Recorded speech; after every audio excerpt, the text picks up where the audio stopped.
Before I start the story, I want to tell you to subscribe because only 2% are subscribers, and at 1,000 subscribers I will post a special video. In the vast emptiness of space, a flicker of defiance burned brightly against the looming shadow of the Galactic Empire. Earth, a speck of blue in the infinite dark, had long been overlooked by the colossal empire that sprawled across galaxies, its influence unchallenged and its power unrivaled. Yet on the edge of its radar, a signal pulsed, an unmistakable warning from humanity: stay away from Earth. The council chamber of the Galactic Empire buzzed with tension. High above the capital planet of Centauria, the chamber floated like a grand orb in space, its transparent walls providing a panoramic view of the stars.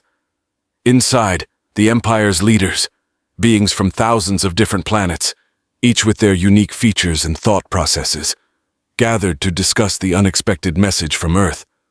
Grand Vizier Zalanthor, a creature of pure energy contained in a shimmering exoskeleton, hovered above his seat. "This ultimatum from Earth is unprecedented," he boomed, his voice resonating through the chamber. "For a planet of their insignificance to issue such a command, it is an affront to our dominion." Beside him, General Varkan, whose scaly skin glistened under the chamber's light, snarled, "They are primitives wielding technologies they barely comprehend. A show of force would remind them of their place." However, not all shared Varkan's view. Ambassador Lyria, a being of peace from the tranquil planet of Serene, raised a delicate hand. "Perhaps we should consider why such a small, seemingly inconsequential planet would dare to challenge us. There may be unknown factors at play." The debate raged on, with voices of war clashing against calls for caution. Meanwhile, millions of light years away, Earth prepared for any possible outcome. Dr. Elena Maris, one of Earth's leading experts in interstellar communications, sat in a dimly lit room, surrounded by screens depicting various parts of the galaxy. She had been instrumental in crafting the message sent to the Galactic Empire. The warning was not just a statement of defiance. It was a calculated risk to protect Earth's newfound secret. Elena turned to her colleague, Dr. Jake Harmon, who watched the live feed from their deep space sensors. "If they knew what we've discovered, they wouldn't dare to attack," she whispered, her eyes reflecting the gravity of their situation. Jake nodded, his face etched with concern. "The quantum core is not just a leap in technology. It's a power that could reshape the foundations of the universe. If the Empire gets their hands on it, the consequences would be catastrophic," Elena finished his sentence. Their discovery, the quantum core, had the potential to control energy at a subatomic level, offering limitless possibilities and dangers. As Earth's leaders, scientists, and military strategists convened in secret meetings, they were unaware that their message had stirred not just a debate, but a curiosity that reached deep into the heart of the Empire. Back on Centauria, a young archivist named Siller sifted through ancient texts and forgotten lore. His eyes widened as he stumbled upon a prophecy foretold by the ancients, hinting at a power hidden in a distant, unassuming world, a power that could threaten the Empire itself. Sylar knew he had to act.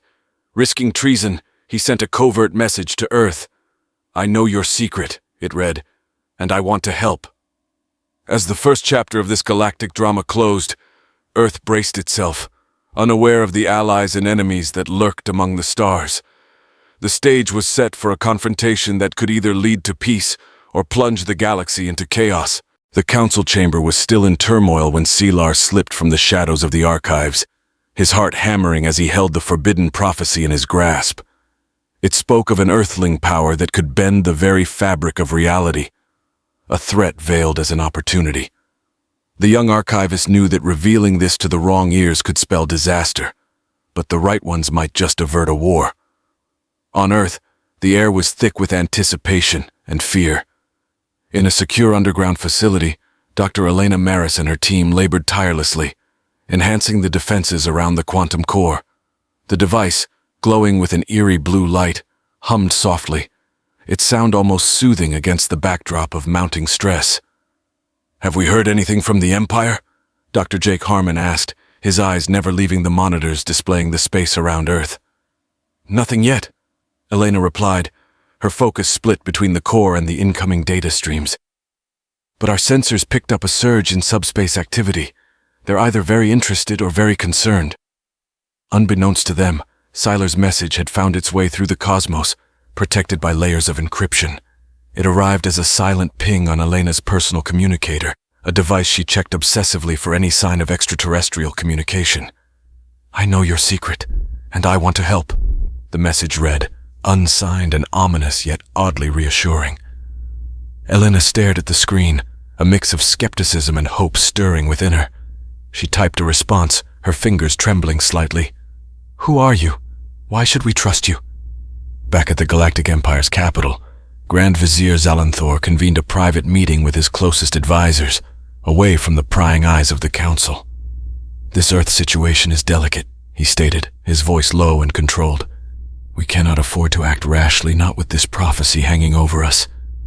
General Varkan, ever the warrior, bristled at the caution. "If we strike quickly, we can crush them before they fully understand what they have." Zalanthor shook his head. "No, Varkan. If this prophecy is true, their discovery could destroy us just as easily as it could them. We need more information." As the Empire debated its course of action, Sylar received Elena's cautious reply.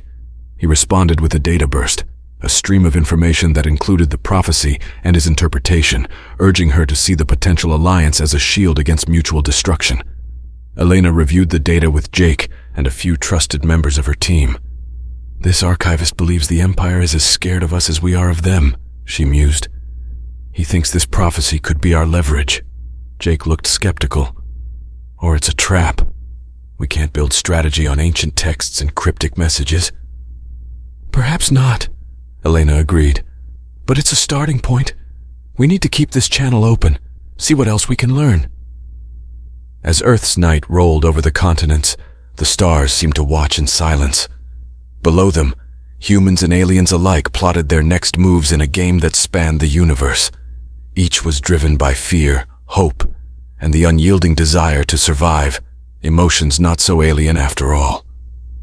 Elena sent another message into the void, this time with more confidence. "We are willing to listen, but we will defend ourselves if necessary. What do you propose?" In the quiet of his archive, Sylar drafted his reply, aware that each word he wrote could alter the course of galaxies. He spoke not just to Elena, but to all of humanity, offering a plan that might bridge worlds, or ignite the spark that would end them. In the dim light of his archival sanctum, Sylar meticulously outlined his strategy. He proposed a secret summit, a neutral meeting place within the uncharted nebula of Lyra's Veil, where the energies disrupted most surveillance technologies. It was a gamble, but one that might foster trust through its very risk. As he encrypted the message, his thoughts flickered to the possibilities of peace, or the devastating alternative of war. Elena read the proposal with a mix of dread and resolve. Meeting with an unknown entity from a powerful empire carried risks, but the potential rewards, diplomatic channels, perhaps even an alliance, could be their only chance to secure Earth's future. After a deep discussion with her team and military advisors, she agreed to the summit, setting the coordinates and preparing for the covert journey. Meanwhile, the Galactic Empire was not idle. General Varkan, having sensed Zalanthor's hesitance, conducted his own clandestine operations. He dispatched a fleet of stealth cruisers to the edges of the Lyra's Veil, positioning them to intercept any Earth vessel that might appear. "If diplomacy fails, we will be prepared to strike," he confided in his closest lieutenants. As the date of the summit approached, the Earth delegation prepared their ship, the Pax, for departure. It was equipped with the latest stealth technology and an experimental propulsion system that made it virtually undetectable. Dr. Maris, along with a select group of Earth's finest minds and diplomats, boarded under the shroud of secrecy. The journey to Lyra's Veil was fraught with tension. Each member of the crew carried the weight of their planet on their shoulders, aware that the outcome of this meeting could very well determine the fate of Earth. Elena spent the long hours reviewing every piece of data about the Galactic Empire, searching for insights into their culture, technology, and politics. When the Pax arrived at the rendezvous point, a small, nondescript vessel awaited them, dwarfed by the looming nebula. The ship bore no markings, but its design was unlike anything Elena had seen before. It was a perfect sphere, smooth and opaque, reflecting the nebula's eerie light. The meeting took place in a chamber specially designed to prevent any form of eavesdropping or recording. Sila was there, his form more human-like than Elena had imagined. His appearance was carefully chosen, calculated to put the human delegates at ease. "Thank you for coming, Dr. Maris," he began, his voice carrying a strange melody, both soothing and alien. "I understand the risks you have taken to be here." Elena nodded, her expression guarded yet open. "The stakes are high for us, Sylar. We come seeking peace, but make no mistake, we are ready to defend ourselves if needed." Sylar smiled, a gesture that seemed practiced but sincere. "And that is why you are here. Our empire has much to gain from your technology, and we from your courage. But let us find a path that benefits both our peoples." The discussion that followed was intense, delving into the details of the prophecy, the nature of the quantum core, and the potential for technological and cultural exchange. Sylar explained that the prophecy was regarded by some as a myth, but he believed it to be a guide to a future where Earth and the Galactic Empire might not just coexist, but thrive together. As the summit drew to a close, a new agreement was cautiously drafted. Earth would share some of its discoveries in a controlled manner, while the Empire would provide assurances of protection and non-aggression. Unseen by any at the summit, General Varkon's ships waited silently, ready to act on his command. The future hung in balance, a delicate thread that could unravel at the slightest provocation. Yet for now, hope glimmered in the darkness of space, a fragile light guiding the way forward. As Elena and Sylar shook hands, sealing their tentative pact, the sensors aboard the Pax chirped silently, a subtle alert of the hidden fleet lurking just beyond visual range. The Earth delegation remained unaware, their focus locked on the successful negotiations and the fragile bridge of trust they had just built. Back on Earth, news of the successful summit began to circulate among the upper echelons of the global government, sparking a mix of relief and skepticism. Military leaders, in particular, pressed for caution, their instincts honed by years of defending against potential threats. "We must prepare for all eventualities," the Chief of Defense advised during a secure conference. "Trust in diplomacy, but ready the fleet." In the Galactic Empire, General Varkon received the news of the summit's outcome with a growl of frustration. The stealth cruisers returned to base, their mission to observe and intervene unneeded, for now. Varkon was not ready to lay down arms, convinced that Earth's potential was too great, its threat too real to be mitigated by mere agreements. Meanwhile, Sylar returned to Centauria, his mind heavy with the tasks ahead. He had convinced both sides to pause their hostilities, but the real work of weaving this peace into the fabric of the galaxy was just beginning. He arranged for the first exchange of technology and cultural emissaries, hoping to cement the alliance before any fractures could appear. On the Pax, Elena reviewed the agreements they had drafted with Sylar. She was particularly concerned about the clause allowing the Galactic Empire observational visits to Earth. "It's like letting the wolf into the fold," her chief advisor muttered as they analyzed the text. "We keep our eyes open and our shields up," Elena replied. "We'll show them only what they need to see, nothing more." The first galactic emissaries arrived on Earth under tight security. Their ship, a gleaming silver orb that hovered silently above the landing pad, was both a marvel and a menace in the eyes of the Earthlings.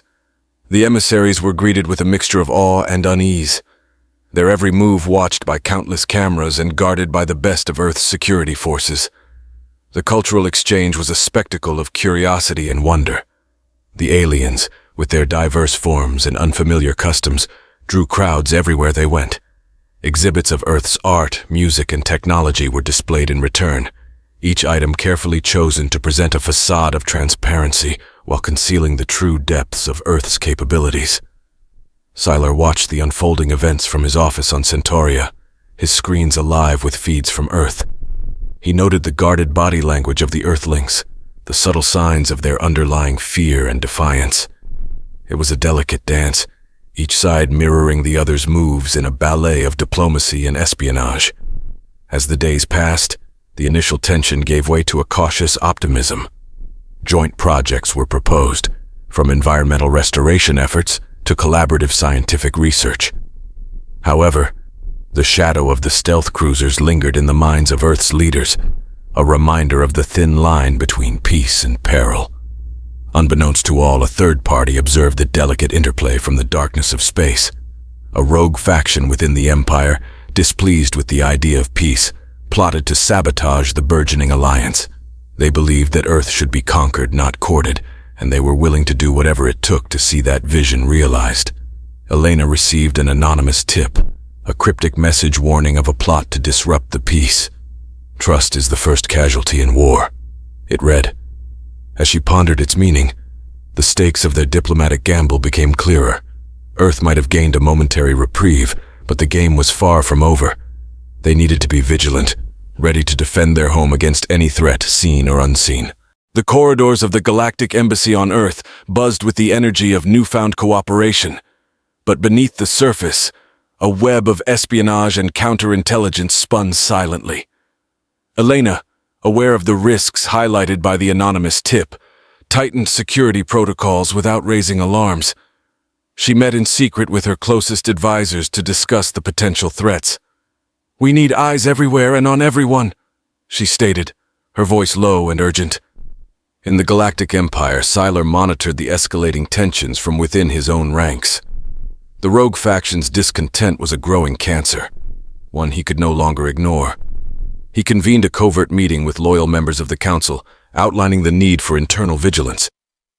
"We cannot let our own fears undermine what we seek to build," he urged them. Back on Earth, the first of the collaborative projects began to bear fruit. An environmental restoration project on a devastated continent showed promising results, becoming a beacon of what the two civilizations could achieve together. However, the success also painted a larger target on the initiative.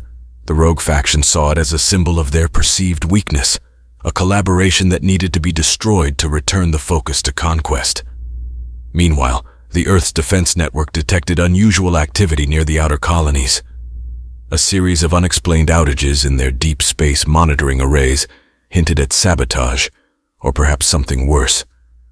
Military strategists convened, mapping out possible scenarios of attack, their strategies blending caution with the readiness to retaliate.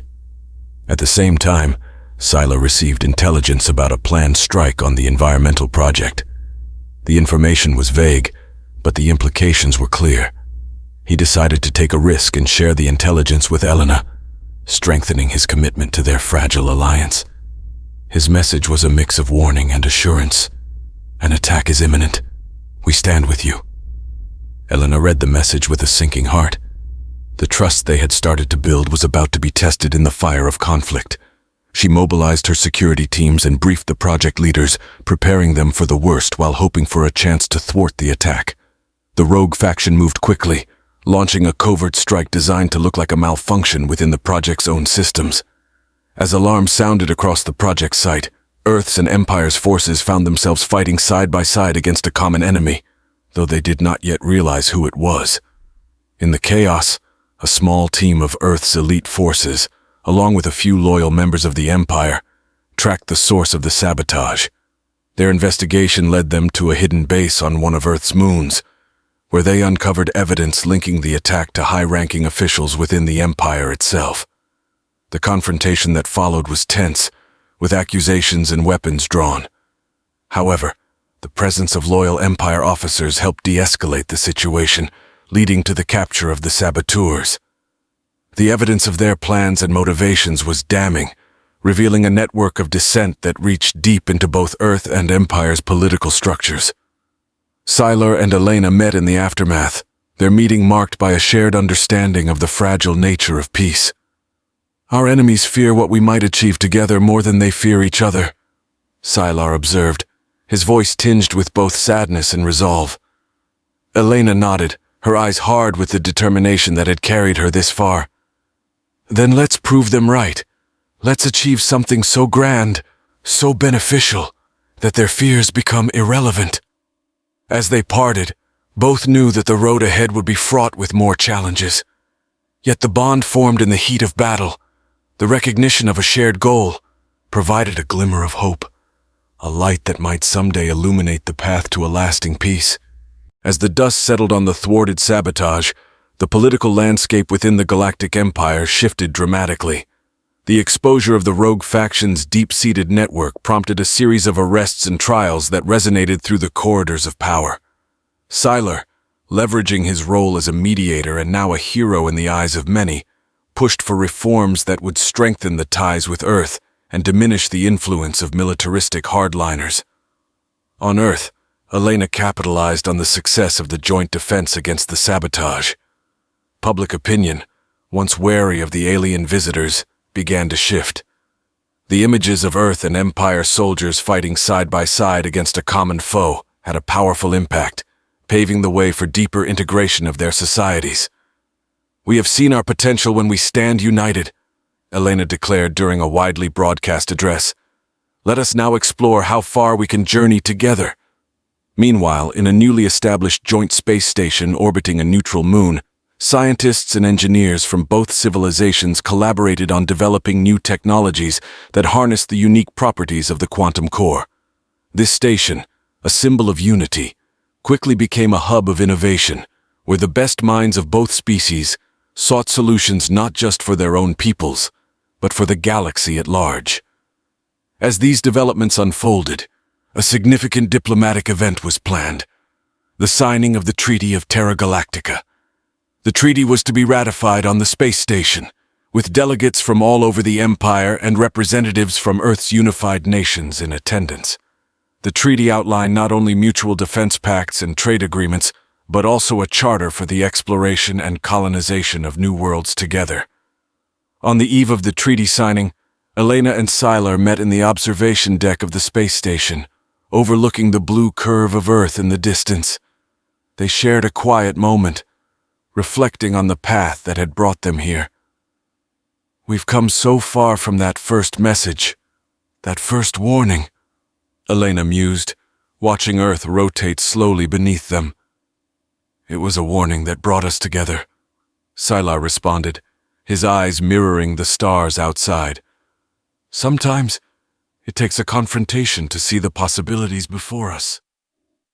The next day, as leaders from across the galaxy gathered, the treaty was signed amid a flurry of media coverage and celebratory displays. It was a moment of triumph, a testament to the power of diplomacy over conflict. However, even as they celebrated, both Elena and Sylar were aware that peace was a dynamic, ongoing effort. There were still dissenting voices within both the Empire and Earth, factions that preferred isolation or even conflict. The treaty was a significant milestone, but it was only the beginning of a long and complex journey of integration and mutual understanding. In the months that followed, the joint space station saw remarkable achievements: breakthroughs in energy production, disease treatment, and environmental restoration.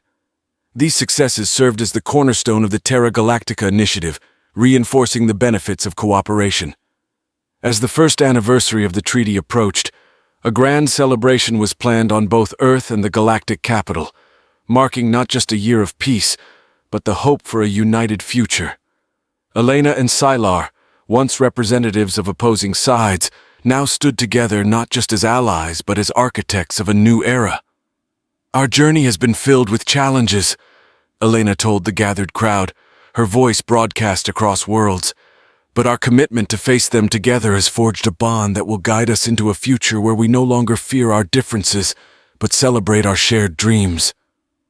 The crowds cheered, looking forward to a future that once seemed impossible, a shared destiny among the stars, built on a foundation of peace forged in the shadow of conflict, proving that even the greatest of divides can be bridged with understanding and cooperation.